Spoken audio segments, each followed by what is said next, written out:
Hello, hello, hello. This is Danny Smiles with Unleashed Consulting and the Best Boss Bootcamp podcast. Welcome. So excited for our interview today. Friend and colleague for a number of years now is Kathleen.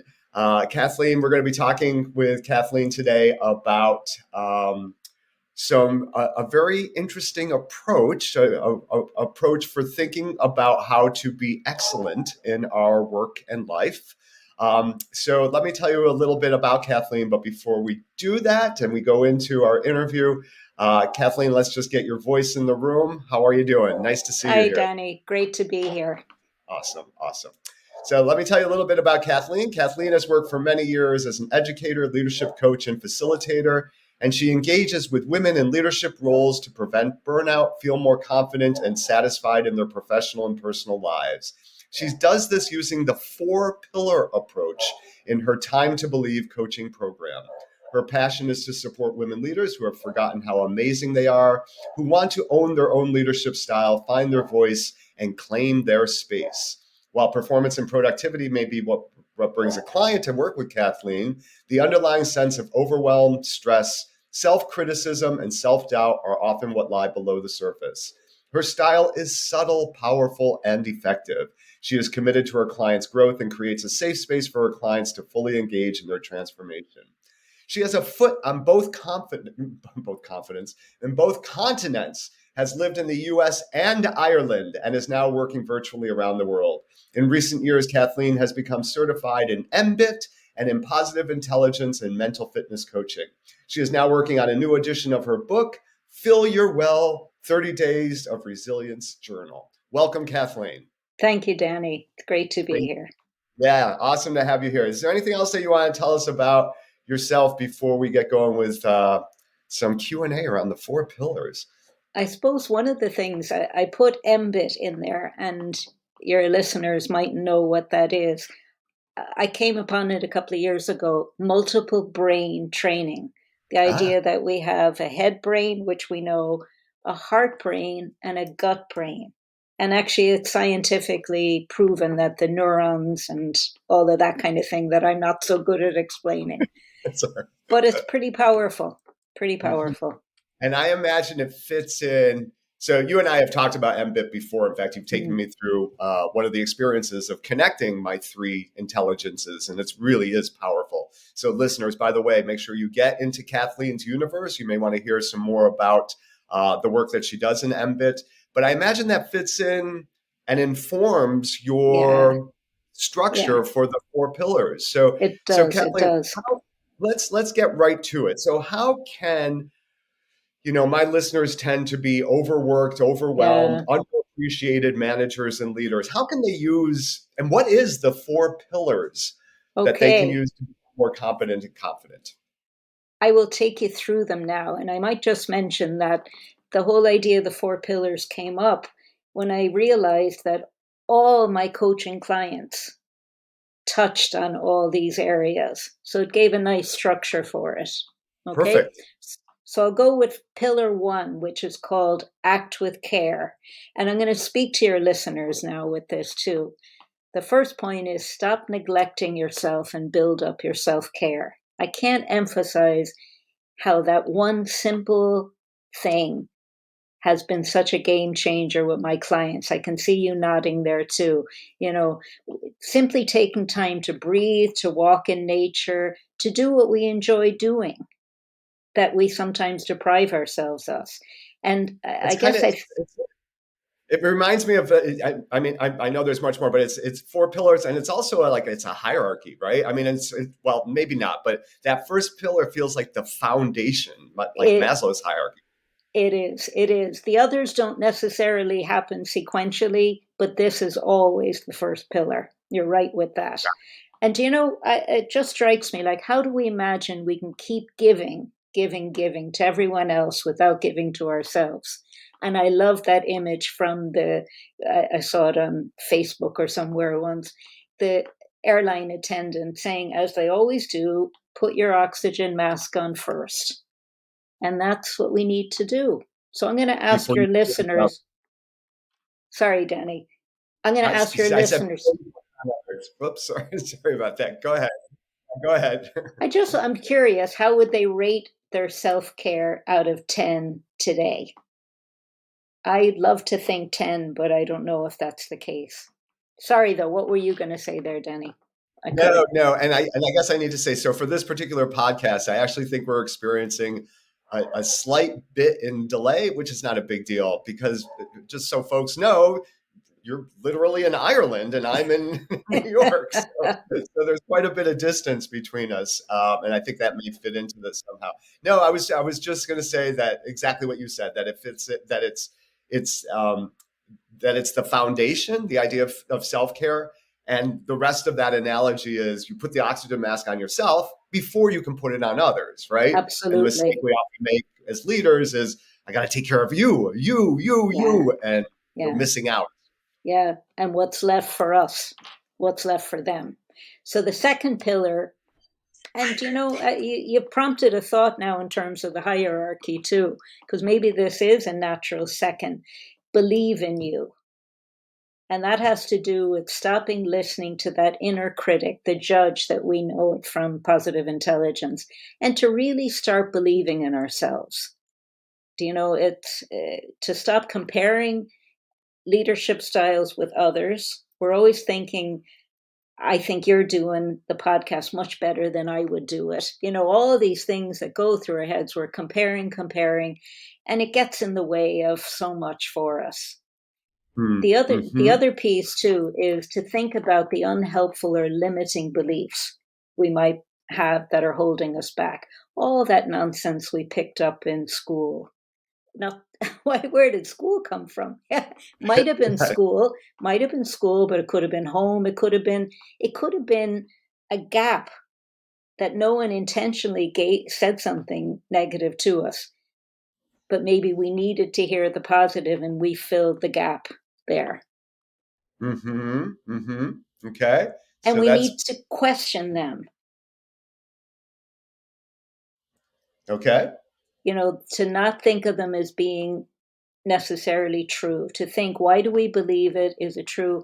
What would happen if we didn't believe that? So they're the kind of things that come up for the second pillar. I keep going with Okay. the third one. Yeah. Yeah. Take us through all four pillars, and then I'll ask you a Okay, bunch of questions about them. good, good. Okay, the third pillar is communicate clearly. And today I'm going to focus on boundaries, which is a big part of it. To look at your boundaries and consider how well or not you're keeping them. And just a reminder, boundaries are the healthy limits we place around our time, emotions, body, and mental health to stay resilient and solid. They protect us from being used, drained, and yet many of us don't know what our limits are. So I have a suggestion if I can put out here, something I Please. came across recently. It's a very simple exercise. Draw a large circle, and inside the circle, write the people, situations, the things that make you feel safe and stress free. And then outside of it, all the other things that don't. That seems to me an important step when we talk about boundaries. I Mm-hmm. don't know if you agree with me, but there's a lot of talk about, boundaries, and I'm not keeping good boundaries. And I think it kind of needs to be demystified a little bit, that it Mm-hmm. really is about the limit, knowing my limits, and holding fast to them. I love that. I love that. I think you nailed it actually. Yeah, right on. Yeah. Yeah. Yeah, this whole Okay. idea of boundaries. So keep going. Let's go through the Okay. fourth. Pillar four is get more done. This is my challenging one. It's time to do what needs doing. And you and I both know there's so many. The whole time management area is so huge. It's such a big industry. And this is the one I think that our saboteurs really come into play with. They create havoc. The avoider, the pleaser, the stickler, and the restless kind of come to mind. And Shirzad Shamin, who we both know well, suggests for anyone who might be a procrastinator. I don't know anybody like that, Danny. Do you? I, I don't know. I haven't gotten around to thinking about that. I know. I might think about it tomorrow. Yeah. exactly. So Shirzad suggests writing a procrastination list. Write down all those things that I'm going to get to, I need to get to, and because they all are there, taking up headspace and annoying me. They're like little mosquitoes, kind of coming around, thinking these have to be done. And then he Mhm. suggests, put them in order of importance. And then on any given day, ask myself, what am I willing to tackle now? What's the highest item on my list that I'm willing to tackle now? Keep going down the list till there's something I'll do. Mhm. So it's just to Mhm.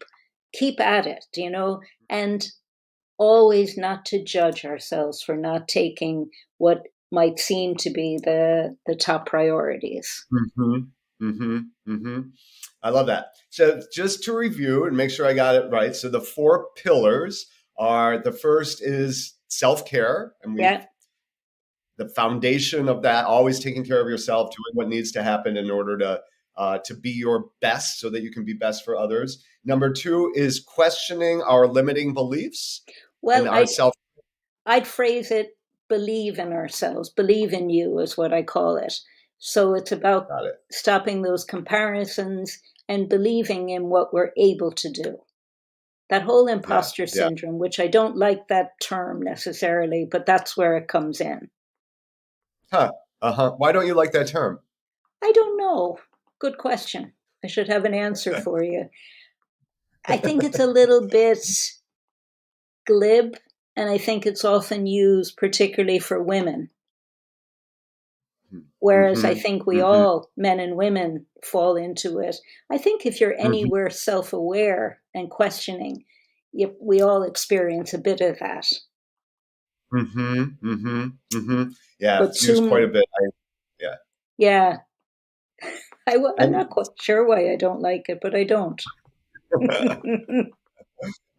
actually, it does have I don't know if this is what it is, but it has a, when and not to spend too much time on this, but when I think of that term, it really brings up male executives to my head, right? Ah, So, and that might be part of it. I don't know. That's because it does bring up something for me too. Like it really is like about.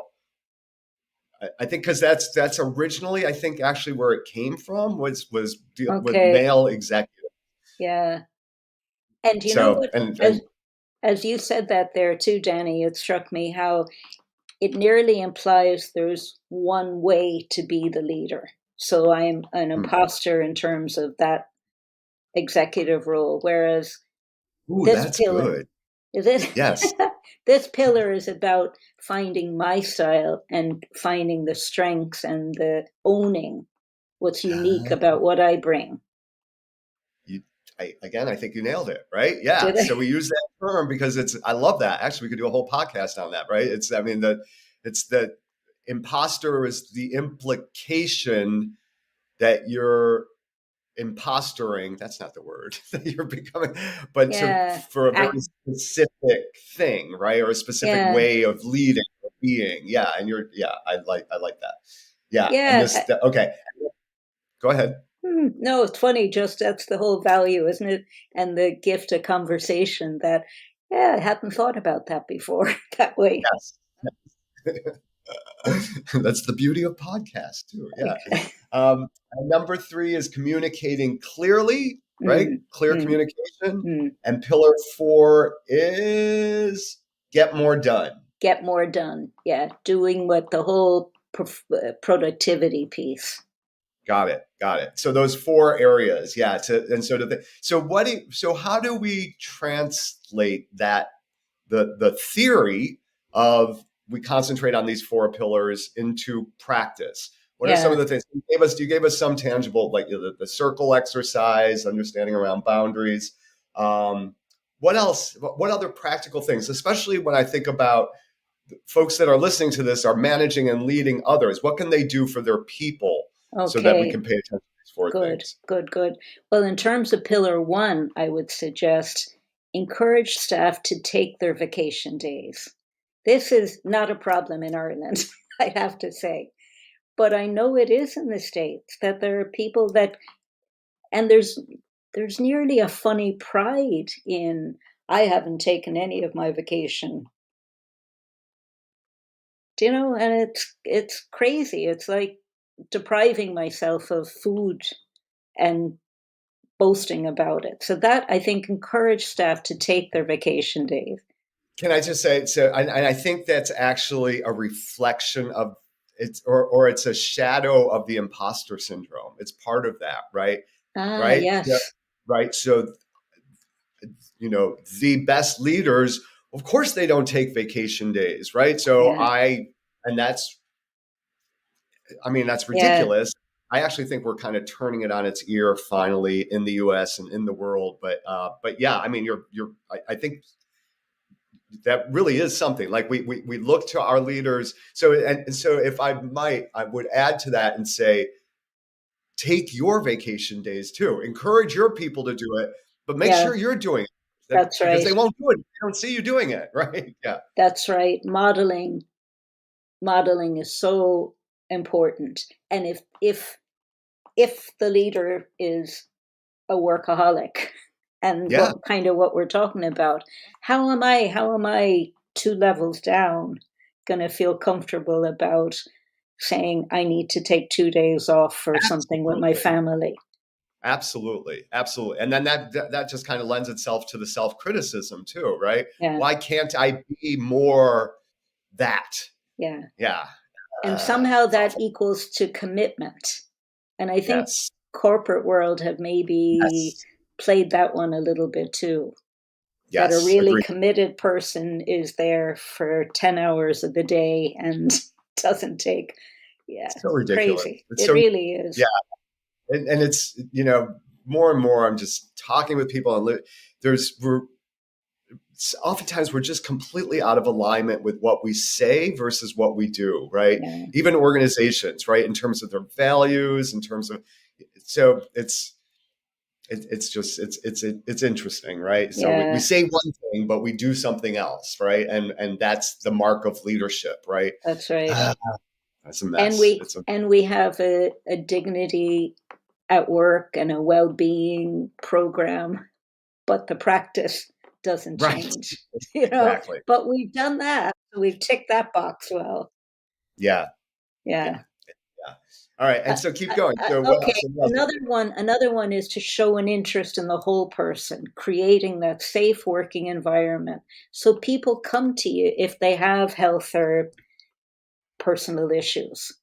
Do you know that Mhm. that euphemism of the open door, which was anything but an open door Mm. sometimes, but to be approachable and know people. I remember I worked for somebody, he was the chief executive, 5 years, and he never called me by my name. Huh. And this Wow. was not Microsoft or a huge corporation. This was fairly small.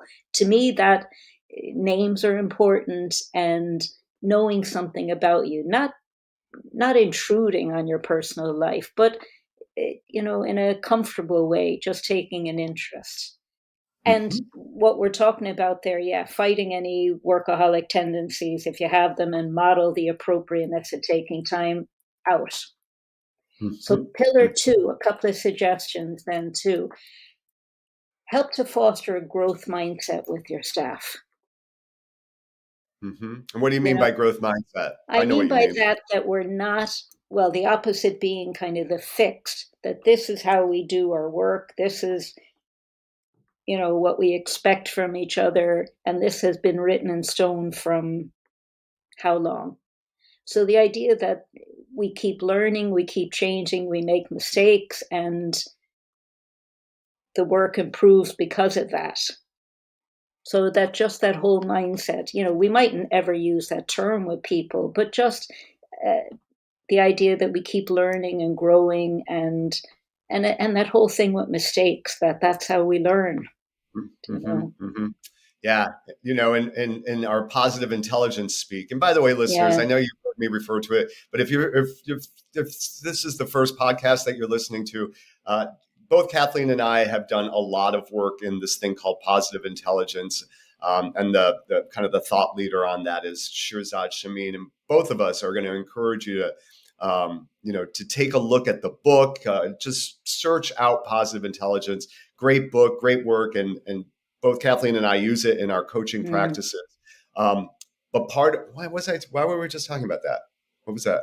About the growth mindset Oh and yeah, that's right. yeah. Yeah. So yeah, and that's part and parcel of positive Mm, intelligence is that mm, sense of that we learn from. That's what I was going to say. That there are no wasted ex- mistakes yeah, because all of them are gifts and that's opportunities for right. learning. That's Right, right. always. So That's right. you can't go Yeah. wrong with that Yeah. mindset. That's part of the growth Yeah. mindset. Good reminder there. Another one just to mention too is to focus on the positive. Our brain, as we know, the whole survival part of our brain is always seeing what went wrong and remembering it so I don't get hit by the woolly mammoth again or whatever it is. Rick Hansen, have you come across him? Dr. Rick Hansen. he No, had he had a wonderful expression that our brain is like Velcro for the negative and Teflon for the positive. that's sorry. Yeah, And interesting. with Huh. your team, begin meetings with celebrations and successes. Some of my clients have started to do that at their team meetings. So instead of That's going brilliant. into problems, the way we do with our coaching, the way we do in our groups, but it can work in any company, any organization.